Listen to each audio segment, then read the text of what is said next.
Mas antes disso, Miranda, vamos falar do jogo, esse empate do Atlético contra o Cuiabá. Mais uma atuação com muitas dificuldades, um time muito mesclado. Você já falou aqui desde a semana passada, quem tá poupando, tá suando. O Atlético poupou e não conseguiu vencer, talvez o pior time do campeonato nesse momento. Ô Gris, o Atlético poupou, mas com o que ele poupou, ele tinha totais condições de vencer o jogo, né? O Galo tinha um bom time. A gente fez o super trunfo na sexta aqui, se eu não me engano, foi 8-4. 8-4. Né? Foi Talvez 8-4. poderia ter sido até mais. Né?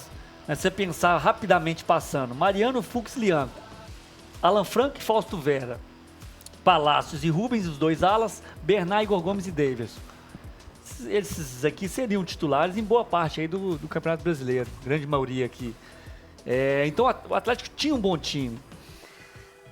Embora esse jogo específico do Cuiabá não seja o problema do Atlético no Campeonato Brasileiro. Eu até peguei uma lista aqui, vou falar do jogo rapidinho, mas antes de falar do jogo, o Galo empatou com Cuiabá em casa, Atlético Goianiense em casa, Fortaleza em casa, Bahia em casa e Criciúma em casa. Todos os jogos foram empate. E também um que eu coloquei, o Juventude fora o empate, mas é fora de casa, o empate tudo bem. E perdeu para Flamengo e Palmeiras e teve 4 vitórias. Então quando você tem esses 5 empates, pensando aqui principalmente em Cuiabá, Atlético Goianiense e Criciúma em casa, meio que você abre mão, né? Você não, é claro que você não abre mão, mas se acontece isso, suas chances de título, de G4 só vai diminuindo.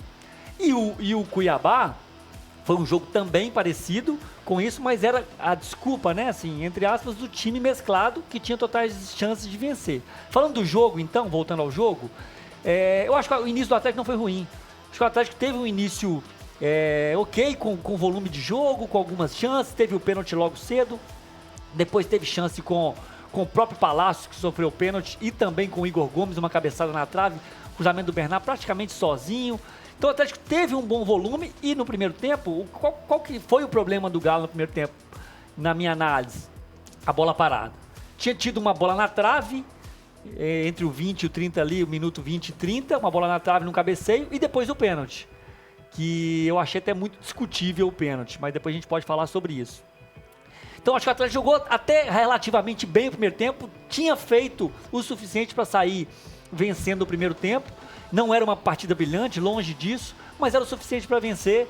E aí, a partir do momento que o Cuiabá empata o jogo, acho que o Atlético já começa a dar uma perdida no jogo. Logo depois, o Cuiabá tem mais uma chance. No finalzinho, nos acréscimos do primeiro tempo, tem uma chance que eu não lembro quem foi, cortou para o meio, bateu, o Everson pegou a bola não foi tão no cantinho, o Everson defendeu. E no segundo tempo, achou um segundo tempo bem ruim do Galo. Bem ruim, o que me pareceu no jogo, o Galo arrastando, aí trocou algumas peças já no intervalo, entrou o Saravia e não conseguiu entregar muito, depois foi trocando, foi entrando Paulinho, foi entrando o Scarpa, e mesmo assim o Galo não ia, meio bagunçado, muito bem bagunçado e acelerado demais e pouca lucidez no jogo, querendo acelerar o jogo e foi trocando peça e não adiantou. No final do jogo, a minha percepção era que o Cuiabá estava mais perto de fazer o 2-1 do que propriamente o Galo ganhar o jogo.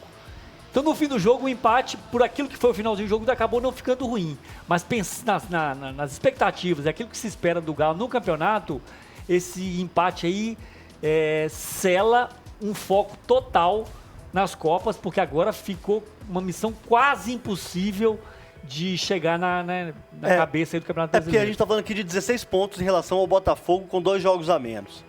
Mas nada garante que o Atlético vai conseguir tirar esses pontos desses jogos que ele tem a... Mesmo se tirar, ficariam 10, Ficariam né? 10 ainda, né? Não, mas Mesmo se tirasse, mas né? 10 são 3 rodadas e meia. Isso, aí você exato. pensa, pô, e tal, mas hoje, gente, a gente tá falando de 5 rodadas e meia. É muita coisa. É muita coisa. Né? E eu concordo com o Miranda, viu, Gris? Um primeiro tempo sem brilho, mas de certa forma o Atlético ele foi superior, mas me assustou muito ali dos 40 minutos em diante do Atlético. O Atlético tomou a pressão, acaba tomando o gol e um segundo tempo, para mim, quase que escandaloso do time do Gabriel Milito. E eu entendo também um pouco do resultado, pensando que os caras também estão focados nesse jogo contra o São Lourenço. Gente, não tem jeito. É muito difícil você dividir foco. É muito difícil. E é por isso que quando as equipes estão colocando ou colocam equipes alternativas, eu espero que os jogadores que entram abracem a oportunidade e avisem aos seus treinadores que eles também têm condições de brigar por uma titularidade. Um Atlético que tem um time que foi um time forte, teve um time adequado para poder vencer a equipe do Cuiabá, mas no fim acabou tendo esse resultado que aí, mais uma vez, eu concordo com o Rafa, sela qualquer discussão em relação à briga por título, gente. Pensar em título de fato ficou muito difícil, talvez tenha que pensar ainda na Copa Libertadores, né, numa vaga na Libertadores que ainda é possível